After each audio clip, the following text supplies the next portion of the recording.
Boa noite, pessoal. Sejam bem-vindos a mais um vídeo, tá? Nesse vídeo, a proposta não é programar nada, nem fazer nenhuma solução. É só mostrar algumas soluções que já estão prontas, tá? E que podem servir de base para vocês pensarem em algumas soluções para o futuro, tá? Mostrar algumas coisas que dá para fazer.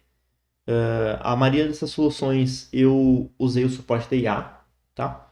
E eu vou mostrar para vocês agora, tá?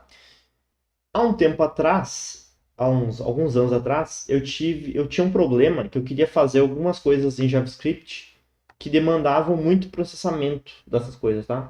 Para trabalhar com matemática e tal. Aí eu eu não estava conseguindo fazer isso, né? E aí eu comecei a fazer usando uma tecnologia chamada WebAssembly, tá? Que eu programava com Rust, o módulo uh, que eu queria.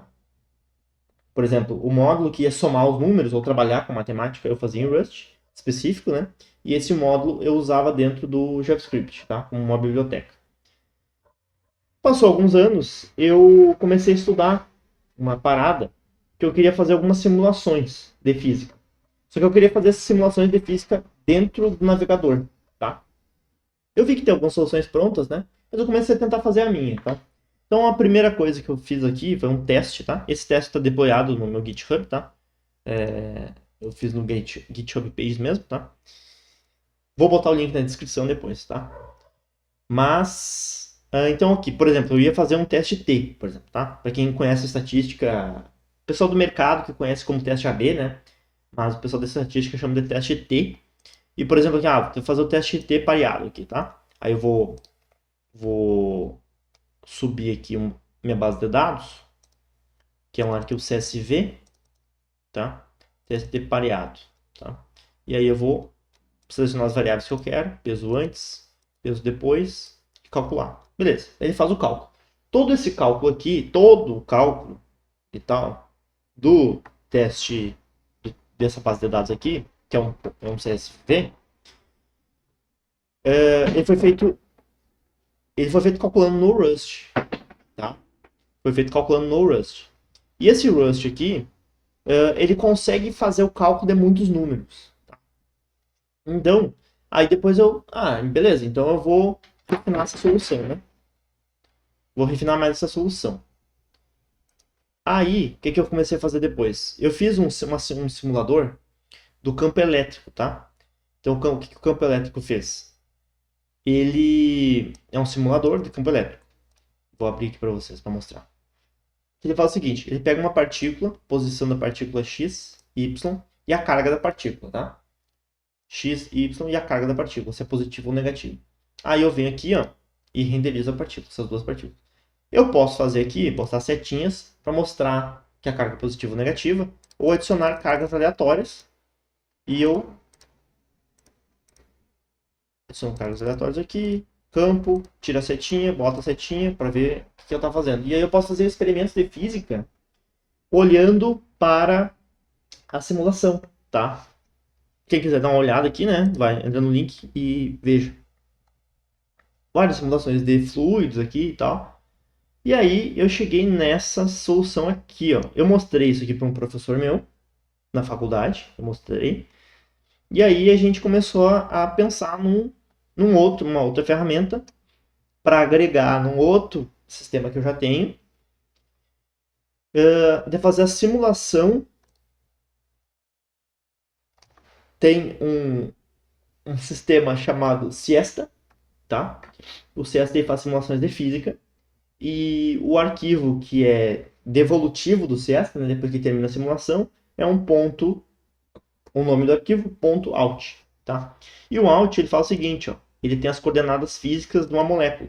Aí eu vim aqui, ó, e aí eu fiz um renderizador 3D para essa molécula aqui, tá? Eu vim aqui, eu posso vir aqui, ó, ficar mais confortável, ou não. Beleza, aí eu venho aqui e tal. Isso aqui eu posso mexer aqui e tal. O cálculo físico para a posição dos átomos aqui, ele é feito em Rust, tá? Ele é feito em Rust. E aí eu uso uma biblioteca chamada tree.js, para desenhar na tela aqui, para renderizar na tela e tal. E aí eu posso fazer aqui várias coisas nessa molécula aqui e tal. Beleza.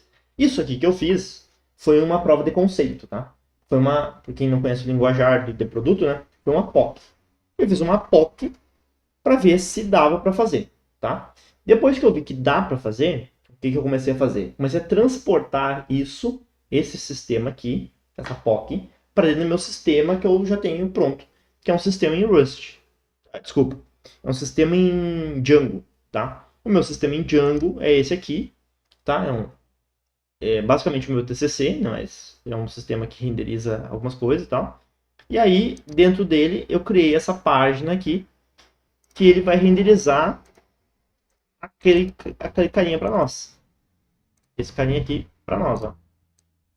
Beleza?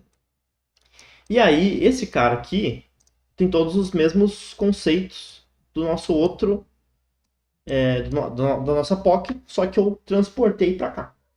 Isso aqui, ó, eu fiz em WebAssembly, tá? Eu compilo em WebAssembly, eu compilo em Rust, crio uma biblioteca que eu uso dentro do JavaScript, que eu uso dentro do HTML, tá? Então por isso que ele casa bem com o Django e não tem conflito, tá? Então só a parte que precisa de muito processamento para fazer alguma coisa, então essas simulações físicas, aí eu faço com WebAssembly e aí eu integro tudo no meu sistema que está em Django, tá? A plataforma em si está em Django. E aí eu queria mostrar para vocês aqui, esse sistema aqui está aberto no GitHub, tá? Quem quiser dar uma olhada no código, mas está aberto e tal. E aí, dentro do meu módulo aqui, eu tenho um sistema em Django, show de bola. Aí eu pedi, eu junto com a IA, né, para criar um novo módulo no Django, e aí para fazer esse visualizador, tá? E aí esse visualizador, ele tem, dentro dele tem um código em Rust. Esse código em Rust faz o que ele tem que fazer. Não vou entrar no mérito agora, mas eu posso fazer um vídeo sobre isso mais para frente. Eu compilo ele e ele cria esse carinha aqui, que é um WASM, tá? E esse ponto .js aqui que está as bibliotecas, que é a interface entre o meu projeto, o Rust e o JavaScript, tá? Tem esse carinha aqui. Aí dentro do meu visualizador, ou dentro de qualquer que seja, né? Eu tenho, por exemplo, vamos vir aqui e vamos pegar uma função específica, tá? Pode ser esse aqui, ó. Compute Field 3D. 3D. Aí eu venho aqui, ó. Eu vou pesquisar aqui, ó.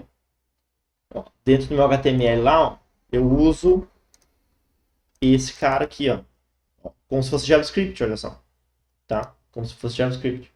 E aí, assim eu vou fazendo as coisas. Aí ele usa e tudo mais.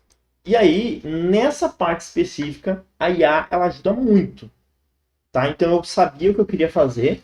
Eu sabia qual negócio eu estava fazendo. Eu sabia as equações que eu precisava usar. Eu tinha demanda. Aí o que eu fiz? Peguei tudo isso e aí fui debatendo com a IA para a gente montar o melhor fluxo possível para a gente fazer isso. E aí eu fui fazendo e logrei, né, de fazer essa paradinha aqui. Então eu tenho um sistema... Eu estou planejando no futuro fazer um vídeo só sobre Django e como usar Django com IA e tudo mais. Por enquanto eu não fiz, mas está no horizonte para fazer, tá? Porque o Django é uma plataforma, um sistema que eu gosto muito, tá? Então, beleza. Aí eu venho aqui, então temos o nosso sistema aqui. Então, é um sistema em Django, e dentro desse sistema em Django tem um módulo com Rust e o nosso amiguinho aí, WebAssembly, tá? No futuro também eu pretendo fazer um vídeo sobre o WebAssembly, que é uma coisa que eu gosto bastante também. Apesar de eu não ser muito expert, né? O ecossistema Rust não é uma coisa que eu tenha me debruçado muito e ter estudado muito. Mas o que eu precisei fazer com o Rust, eu entendo o mínimo possível para poder até avaliar o código quando eu peço uma IA fazer, né? Então, eu nunca tive a oportunidade de trabalhar profissionalmente com Rust, né? Eu gostaria bastante, inclusive. mas no momento não tenho como. Mas o que eu precisei fazer de simulação e tudo mais para poder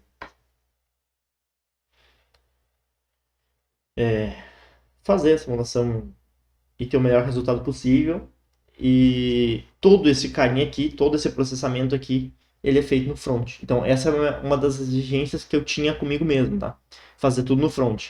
Então eu poderia ter mandado para o back-end, processar e devolver para o front e renderizar as informações. Poderia. Poderia ter feito isso usando Python com alguma biblioteca Rust, tá? Mas eu decidi fazer em Rust com WebAssembly para poder fazer tudo no front, tá? E aí eu medi os tempos, né, para ver se nada estava se excedendo, né? E não está se excedendo nada e ele tem uma performance muito boa, inclusive, tá? E aí eu queria mostrar isso para vocês porque a gente às vezes fica muito preso com IA em fazer CRUD, por exemplo, tá?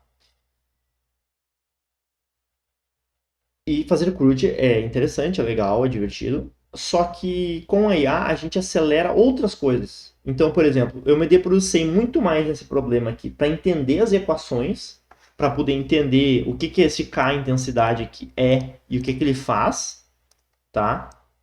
O que, que é e o que, que ele faz. Para depois, para implementar esse cara. Para poder falar para IA, eu quero tal coisa de tal jeito, implementar tal fórmula e validar para ver se realmente é aquilo que eu queria que ela está fazendo. Então eu debrucei-me muito mais nisso do que no código propriamente dito para fazer isso, tá? Aí a IA fez, eu avaliei, vi o resultado e aí bola para frente e fui indo. Então a IA ela ajuda nessa parte, sabe? Você concentra eu, tá? Pelo menos nesse caso aqui, me concentrei muito mais em entender a física por trás disso do que minimamente a física por trás disso, porque isso é bem complexo, mas para poder fazer a simulação, tá? Então, se alguém precisar renderizar uma molécula, pode chegar no sistema lá e fazer, tá? No mais é isso. Eu vou fazer alguns outros vídeos programando mesmo, tá? Não só mostrando, mas programando. E tem um sistema que eu estou fazendo que é um sistema para organizar história em quadrinho, meus gibis, minha coleção, que eu estou fazendo usando bastante IA para testar algumas coisas de conceitos de como fazer uma plataforma usando IA, que eu estou fazendo também. E também eu não vou fazer o vídeo programando, porque eu acho que fica meio chato. O vídeo passado eu achei meio chatinho, mas no futuro, né? Os vídeos no futuro eu acho que eu vou fazer mais expositivos, assim. E no mais é isso. Se gostou, ou quiser me perguntar, ou quiser validar, ou quiser ver alguma coisa, né? Comentários. Deixe um like. Se inscrevam no canal se vocês acharem que é legal. E vamos trocar uma ideia aí, tá? Vou começar a gravar vídeo mais frequentes, tá? A partir dessa semana e tal. Desse período, tá? Então, até mais e boa noite.